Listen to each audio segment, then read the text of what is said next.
Comment évolue la vitesse de la réaction au cours du temps? On voit que la vitesse est proportionnelle, parce que 1 sur k c'est une constante, est proportionnelle à la dérivée de l'avancement par rapport au temps.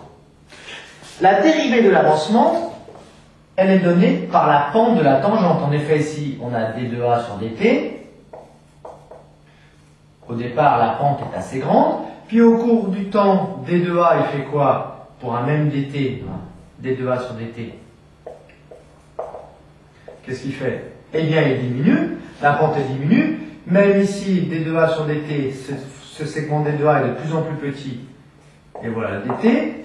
Donc on voit que la pente diminue. Puis quand on arrive ici, quand la réaction est terminée, eh bien, d2a est égal à 0, d2a sur dt.